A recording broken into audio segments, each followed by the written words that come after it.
Off the banks of the Ohio River stands a town once ravaged by a flood by that very same river. A town that hosted an NFL team and was once bigger in population than Green Bay. A town that was one of the richest in America, but became one of the poorest. Much of the misfortune of this town came from its massive flood in 1937. But before that flood, the town lost perhaps its most valuable asset, the Detroit Lions. The Detroit Lions are champions of the National Football League.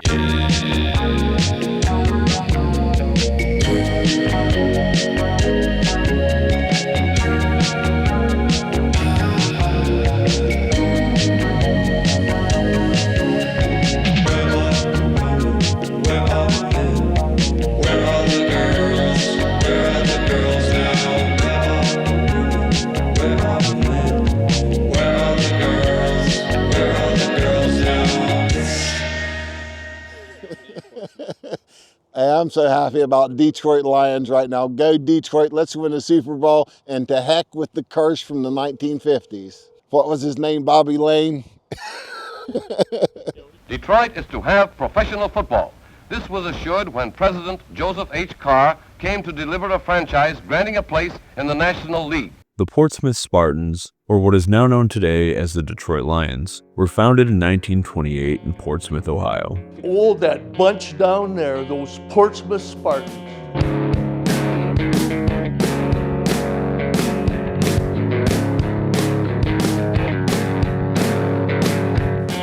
Last time I had people from Detroit down here, they went crazy on the field. They were doing snow angels, all kinds of stuff. The Detroit fans. That is the flood wall in front of us on the south end of the stadium. That is the flood wall. In 1937, a massive flood came in, and it was about a little over 74 feet high. As you walk up and down this side of the street here, this is Front Street, you can see markers on the buildings of where that water level was at. But yeah, this is the origins of the Lions past right here. If not the most important landmark in Appalachia. They played 4 seasons in Portsmouth in the NFL. The first season they played was in 1929. This, unfortunately, was also the start of the Great Depression, which would ultimately be why the team would end up having to leave Portsmouth.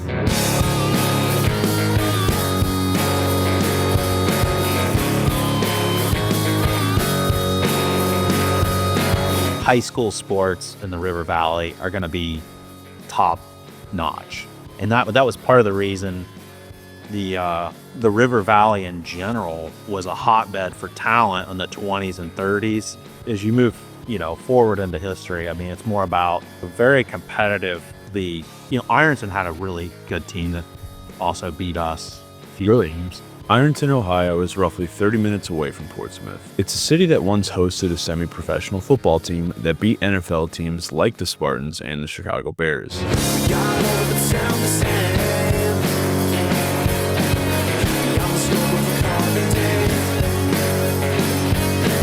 There were no Super Bowl rings or star-studded halftime shows, just regular men laying the groundwork for football as we know it today. Actually, Ironton is the city where the Thanksgiving game is said to have originated. This is the original stadium of the Tanks and home of the first Thanksgiving Day game. Ironton High School still plays here. The first Thanksgiving game they played was in 1922. The Ironton Tanks would continue their tradition of playing on Thanksgiving until their final season in 1930.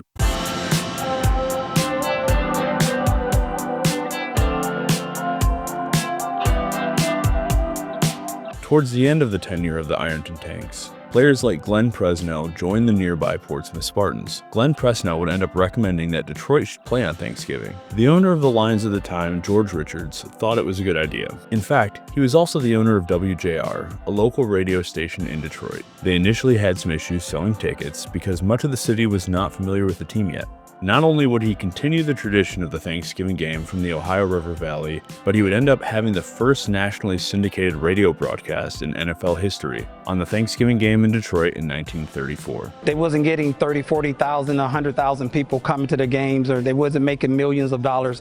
It was really the passion of the game that they loved doing. But back to the Spartans. This is what they paid Spartan players with back in the 30s because they didn't have the revenue to pay him, so they gave him stock in the team. The Portsmouth Spartans were also part of some of the most legendary stories in early NFL history. The Iron Man game of December 1932, which would be today, gentlemen. Today's December 4th. Today's December 4th. And out there on that field is where this game is played, right? Yeah. They played the Iron Man game, and Coach Clark just said, like, hey, you guys are going in, you're not coming off the field. Wait, tell me the story about that. The Packers at home, Coach Clark said, hey, you guys are going in, you're not coming off the field. And then no one did.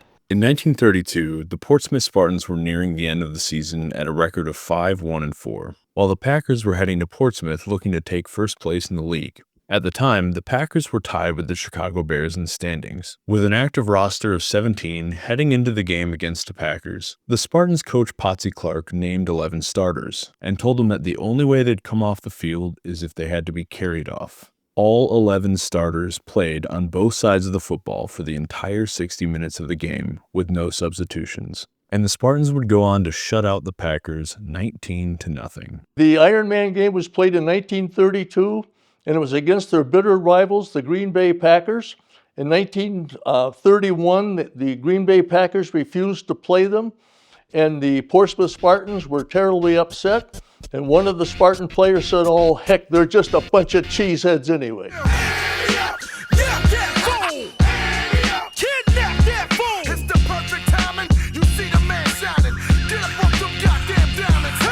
He was talking junk to our players, and then he gets in my face. That is the original stock certificate. That's a copy of the line when the Portsmouth Spartans became known. People could buy stock in the company. They couldn't even pay the water bill to wash the uniforms. They would have to take their uniforms home to where they lived and have the washing machine to take. They washed their own uniforms.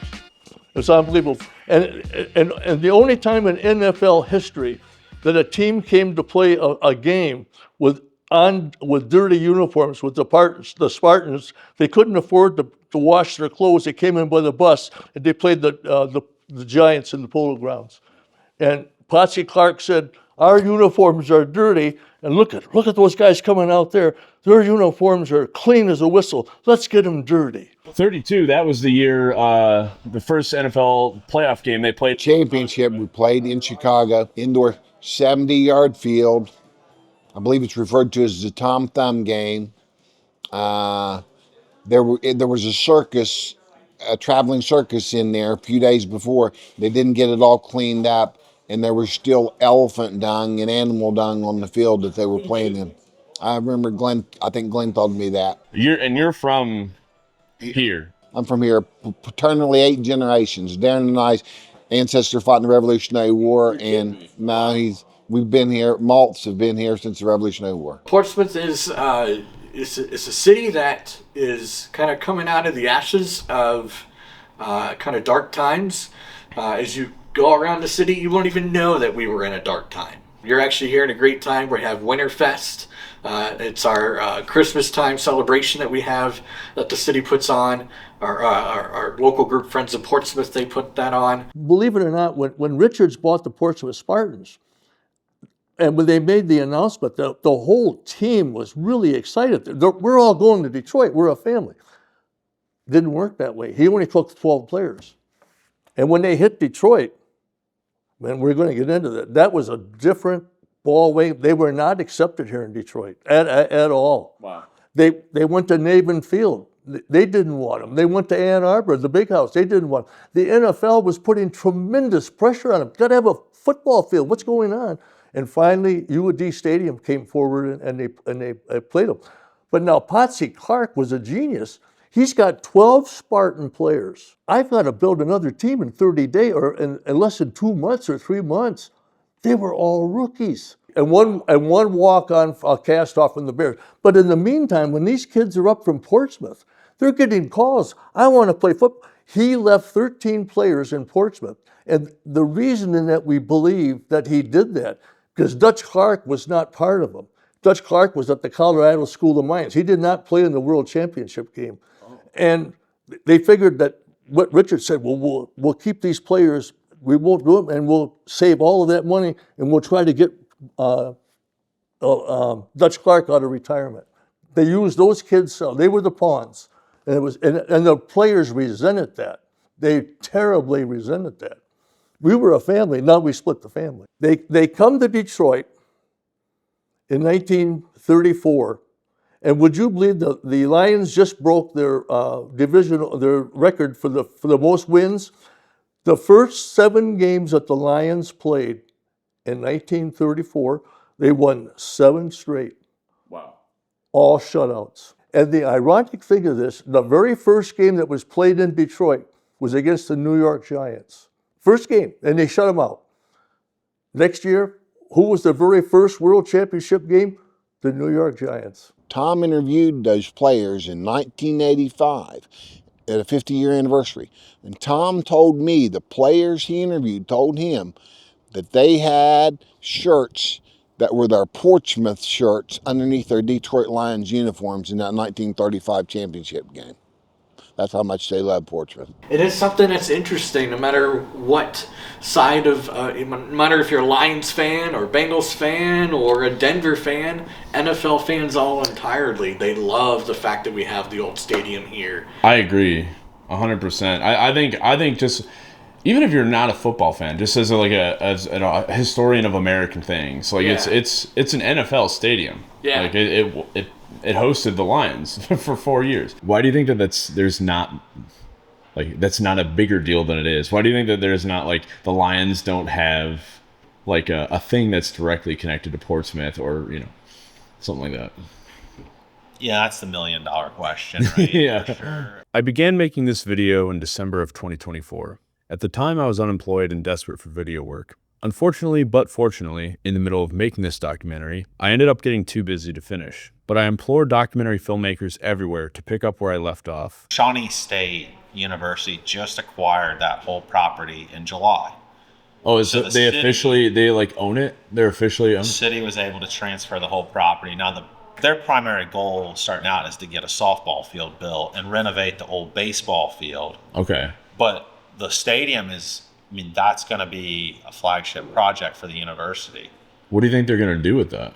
It would be nice to think that the field becomes the heritage, the dirt, and that Shawnee would be allowed to build a new structure to watch sports on there. Because that's the friction, right? Yeah. No one wants to tear down the old stadium, but there's not enough money from God to renovate. That? There. Yeah.